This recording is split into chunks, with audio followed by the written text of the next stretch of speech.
This is Earth News Radio, in case you didn't know, and tonight, guys, we're taking a look at the 1940s. Now, I wanted you to all get specific events and information. Do you have what I asked for? For the for the 1940s, we'll go over how the war economy of the 1940s of World War II affected how the general economy and the numerous jobs and opportunities of American people. I will also talk about the scientific exploration, how it has become more competitive and will create better weapons. Alright, sounds good. Let's go on the air. Hello, America. This is ENR. That's Earth News Radio. Tonight is a special night for a nice look back on some culture and news for the old 1940s. We start off tonight with the examination of the wartime prosperity in the 1940s. During this time, demand for material was incredibly high due to military equipment needs. World War II created economic shock throughout the civilian war industries, as strict rationing and increased taxation left little profit or safety funds. Despite these setbacks, the U.S. economy grew at an astounding pace. Since the 1940s, economic expansion of that size and magnitude has not been seen. Additionally, the employment grew by the millions and effectively ended the Great Depression. This expansion even led to the equalization of the workforce as black Americans became proportionally represented. With the improvement of the economy, technology advanced. During World War II, it created demand for new technologies in scientific fields, creating newer and better technologies. The Manhattan Project was the research of atomic energy and its potential military use. This research would spur a vast and diverse field in the form of nuclear energy. This affects many aspects of the economy, from medical uses to power plants, but the focus of this $2 billion project was to develop a war-ending weapon. To achieve this goal, the U.S. War Production Board and War Manpower Commission created roughly 130,000 jobs. Around 80,000 construction workers were hired, 40,000 electrical logistic technicians, and almost 1,800 top military personnel. Additionally, the product brought together top scientists from around the country, including Albert Einstein and Lyman Briggs. These inventions would later place America as the world's top superpower in the years after the war's end.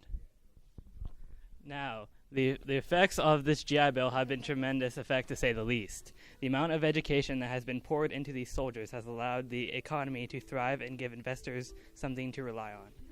Unlike the economic depression, the Servicemen's Readjustment Act has indefinitely led to some of the greater tidings America has seen with its economy. All of these new servicemen that are employed have shown their potential for reducing war debt through collective income taxes. With this, America was brought out of the Depression through works of improving America's infrastructure with jobs and new technology. Alright, so now I'd like to move on to the culture of the 40s, maybe some sports, music, and even fashion. Who's got that? So you assigned us the culture of the 40s?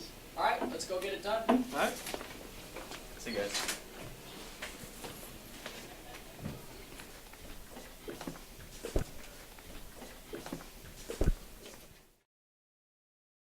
The music of the 40s starts with the Andrews Sisters that made a huge success with their record of Boogie Woogie Bugle Boy. This song contains rhythm, blues, and jump blues.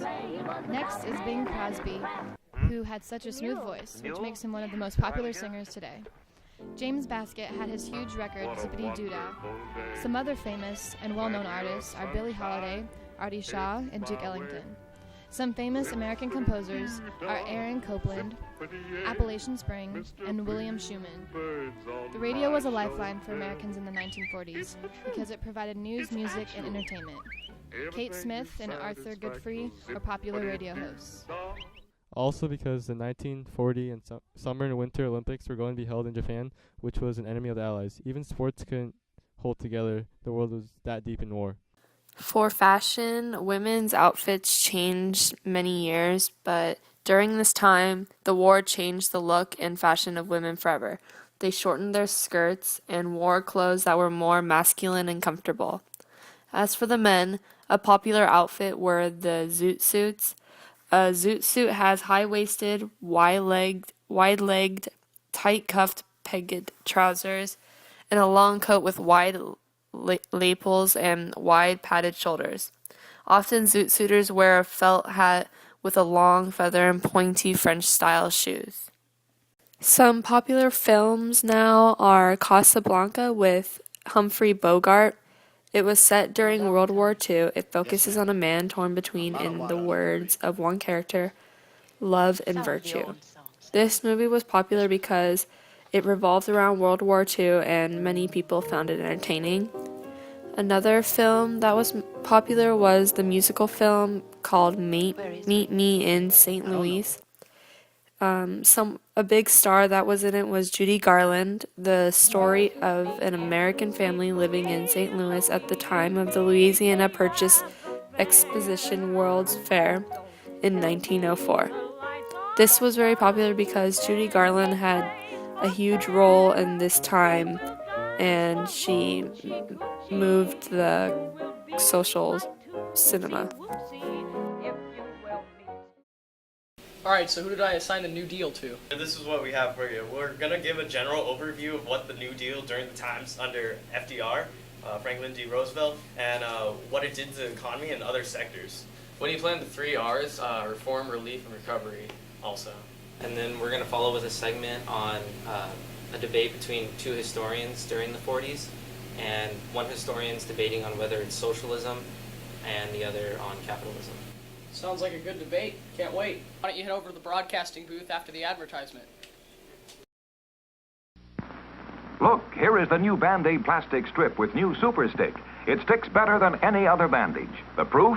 Take a dry egg at room temperature. Touch the egg with any other bandage. Brand X, brand Y, brand Z. Not one sticks. But a Band-Aid plastic strip with new Super Stick sticks tight instantly. Watch it again in slow motion. No pressure, yet we can lift the egg, even boil it. And the Band-Aid plastic strip never comes loose. Maybe you don't want to broil eggs this way, but you do want the extra protection of Band-Aid plastic strips. They take better care of little cuts and scratches. They stay put. Yes, even in hot, soapy dishwater. Neat, flesh-colored, almost invisible. Band-Aid plastic strips with new Super Stick stick better than any other bandage. Made only by Johnson & Johnson, the most trusted name in surgical dressings. Be sure you get Band-Aid plastic strips. Welcome back to ENR. Tonight we will be talking about FDR's New Deal that he established during his presidency and the Great Depression. Tonight we have 2 historians talk about the controversy over how the New Deal was either more business-friendly or how the government controlled socialism. FDR said on his inauguration day, "There is nothing to fear but fear itself." With this idea, he did not fear the change that he was about to implement on America and its people. The New Deal under FDR was composed of many individual acts of economic and social reform. With 2 New Deals, the first New Deal was less liberal and controversial than the second one. Both led America to a somewhat recovery, but still some would argue different. To start, there's the Agricultural Adjustment Act that allowed farmers to pay off their mortgages more easily, and the NIRA, which was the National Industrial Recovery Act, that allowed regulation resulting in greater competition. There were others that conserved the environment and regulated business, but there was one that lasted, and was the Social Security Act, which helped the old age survivors and the unemployed. Also with New Deal, FDR took the United States off the gold standard, which allowed many to pay off their debts easier and allowed the banks to slowly recover, which the government ran. And with general information on the New Deal, here's the historians talking about their views on the New Deal and whether they feel it has saved capitalism or whether it leaned more towards socialism.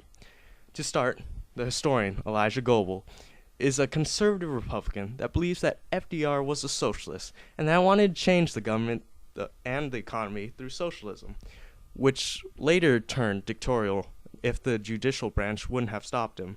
And with the historian Cody Foltz, which is a more democratic-leaning man, that believes that FDR was a truly business-friendly man that wanted to save capitalism.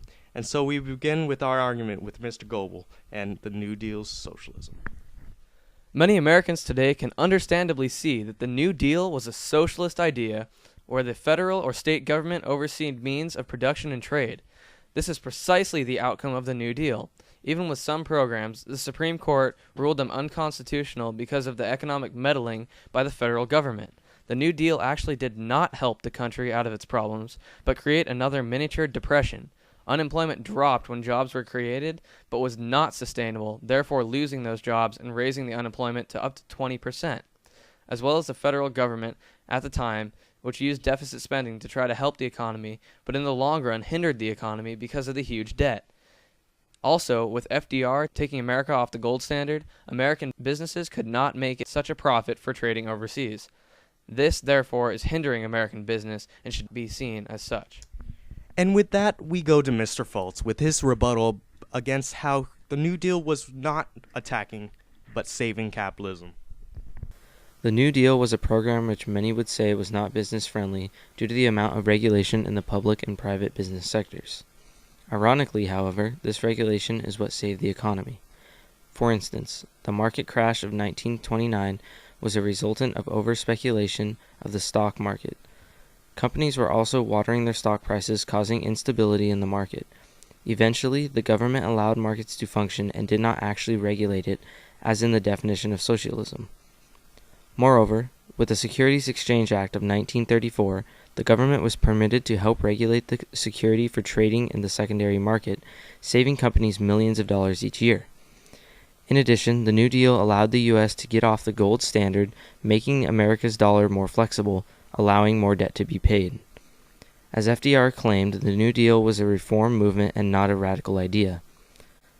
To Roosevelt, the New Deal was a capitalistic idea containing Keynesianism, where the government spends credited money to reinvigorate the economy.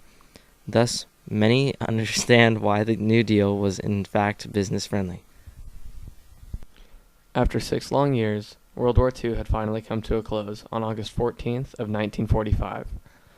Rather than the formal surrender of Japan on the 2nd of September of 1945, some European histories ended on VE Day, the 8th of May of 1945, thus leaving the exact date of the war's end rather ambiguous. However, the Treaty of Japan was not signed until 1951, and that with Germany not until 1990.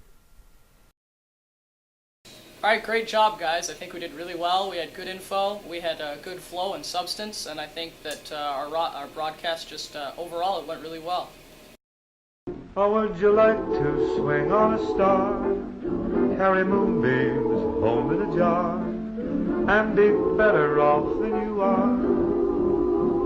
Or would you rather be a mule? A mule is an animal with long funny ears, kicks up at anything he hears. His back is brawny and his brain is weak. He's just plain stupid with a stubborn streak. And by the way, if you hate to go to school, you may grow up to be a mule.